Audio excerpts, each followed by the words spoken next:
District d'Abidjan, certains individus se mettent en danger sur les routes. Ils n'utilisent pas les passages piétons. 19 novembre 2015, c'est la journée mondiale des toilettes. Cet événement dénonce le manque d'accès à l'assainissement dans le monde. En fait attentat de Paris, le cerveau présumé Abdelhamid Abaoud est mort dans l'assaut de Saint-Denis. Les autorités françaises le confirment aujourd'hui. Voilà donc pour le sommaire. Bonsoir et bienvenue sur RTI 2. De nouvelles violences à Kano, dans le nord du Nigeria. On dénombre 15 morts, dont 2 femmes kamikazes et 58 blessés dans des explosions. La police de l'État de Kano est à la recherche de 4 personnes soupçonnées d'être liées à cette attaque. La France confirme aujourd'hui la mort du cerveau des attentats de Paris. Le djihadiste belge Abdelhamid Abaoud a été tué dans l'assaut policier mené le 18 novembre dernier à Saint-Denis. Rappelons que les attaques de Paris ont fait 129 morts et plus de 350 blessés. Je vous le disais à l'instant, le 18 novembre dernier, une vaste opération antiterroriste a eu lieu nuitamment dans la ville de Saint-Denis en France.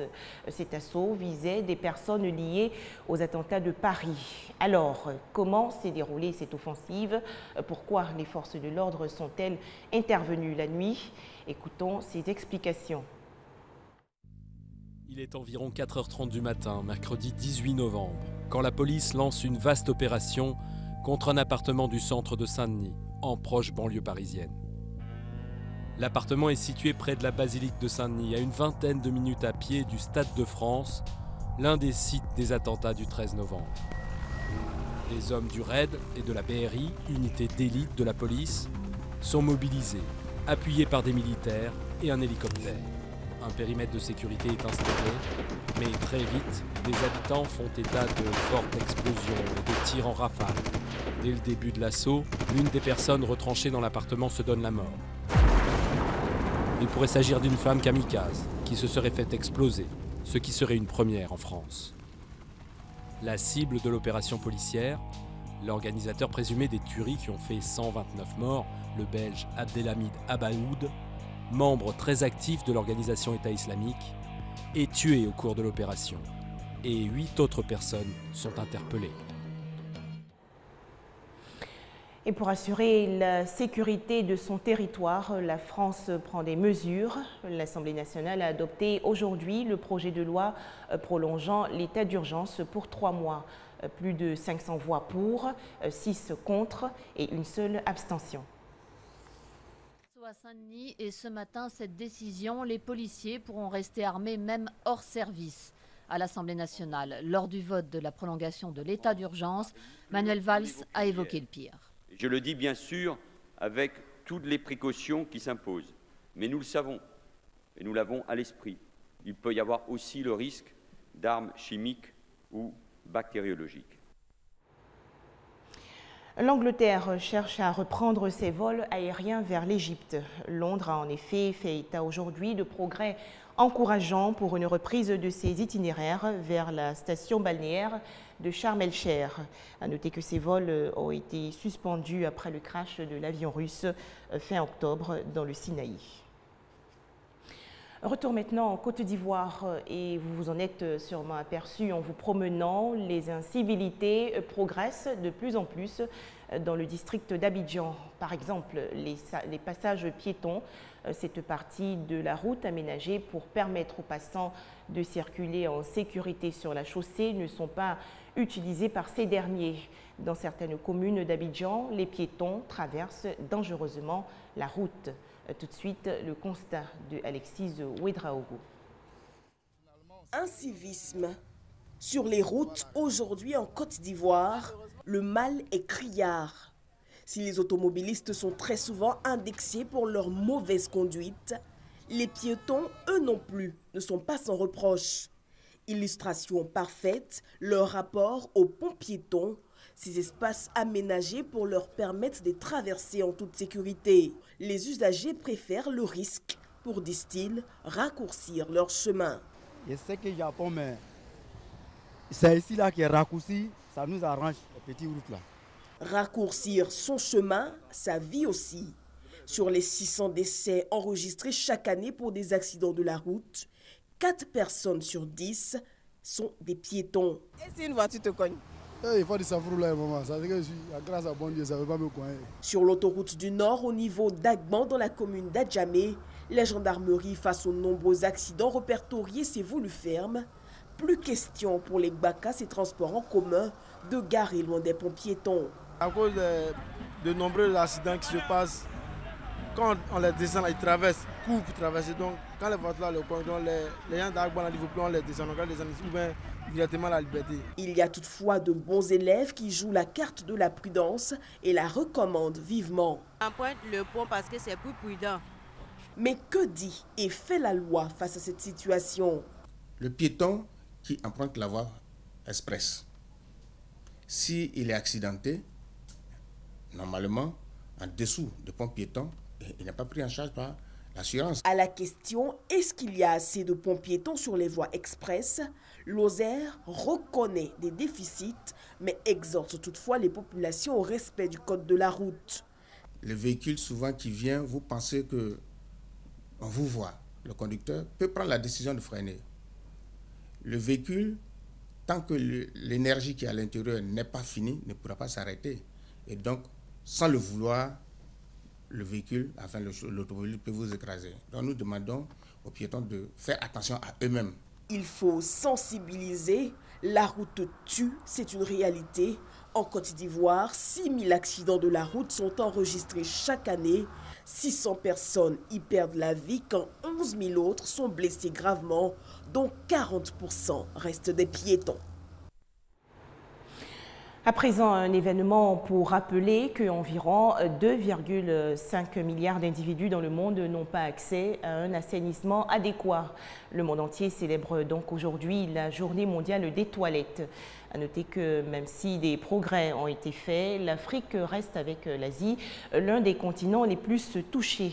Quel est donc l'état des lieux en Côte d'Ivoire? On en parle maintenant. Les populations passent la plupart de leur temps hors de leur domicile. En cas de besoins naturels, les toilettes publiques sont le plus souvent sollicitées.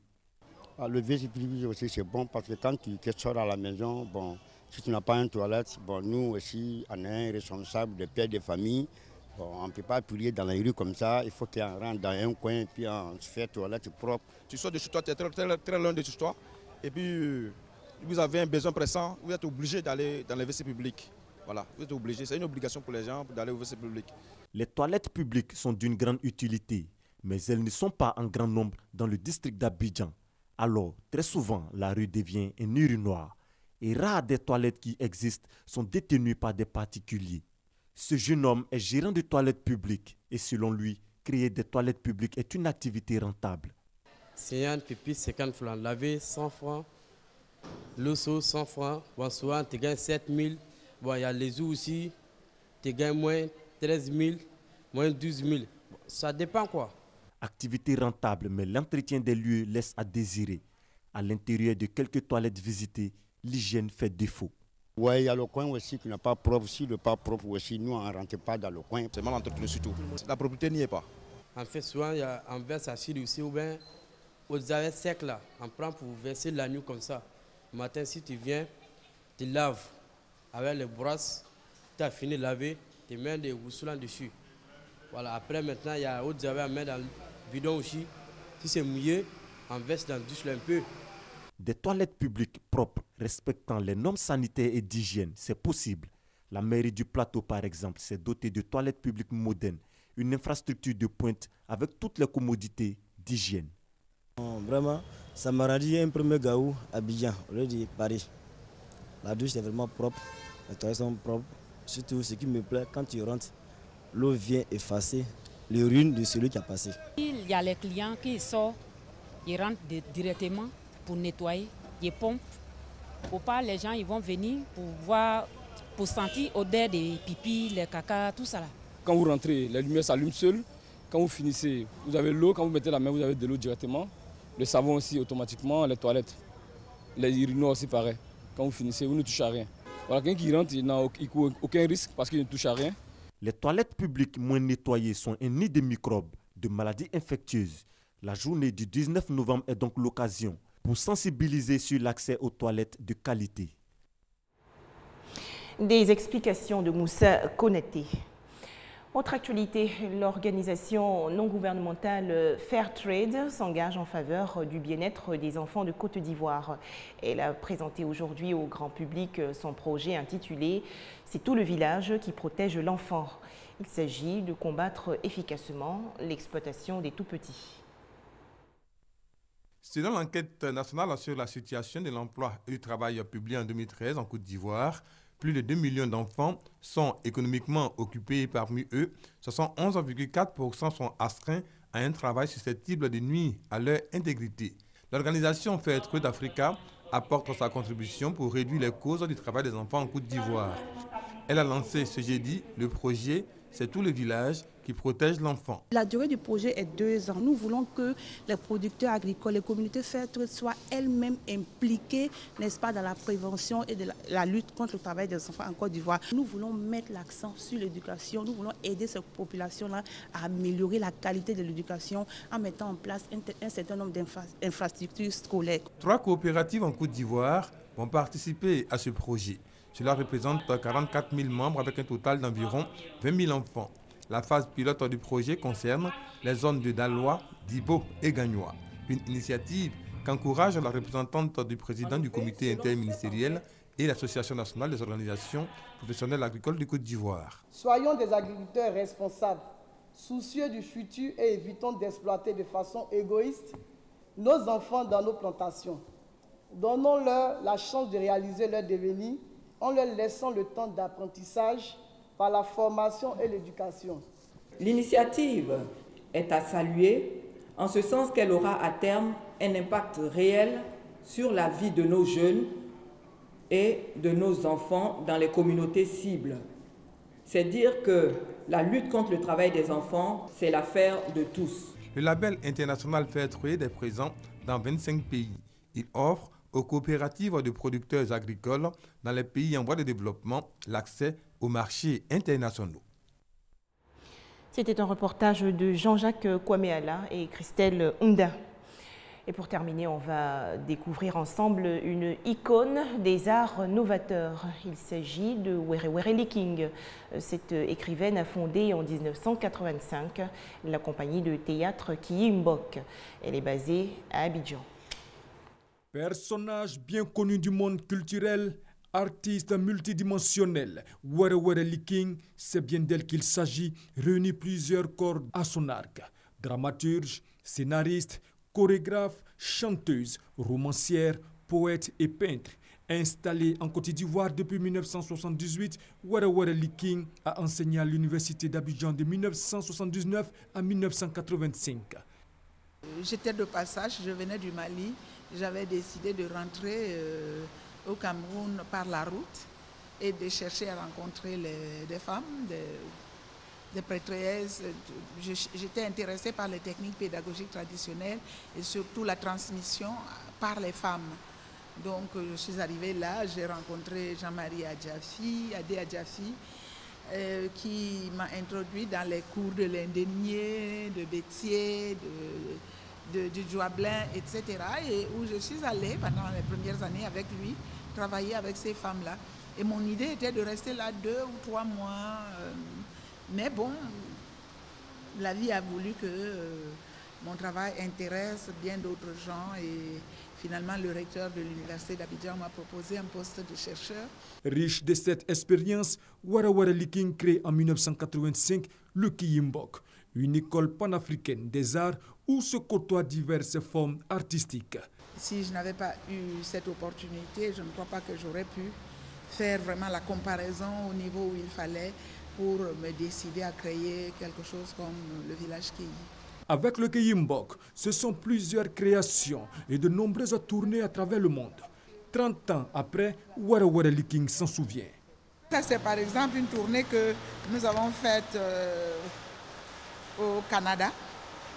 Et on a fait peut-être une quinzaine de villes et des festivals importants comme le Festival mondial de la marionnette de Jonquière, comme le World Stage Festival à Toronto, etc. on se dit qu'on ne s'est pas battu pour rien. Et on peut dire aux jeunes que quand on s'engage dans les choses, on laisse des traces. Wara Wara Liking célébrera au mois de décembre prochain les 30 années du Kiyi Mbak. Voilà, c'était des précisions de Abou Sanougo et Issa Yehour. Et c'est la fin de cette édition. Merci de nous avoir suivis.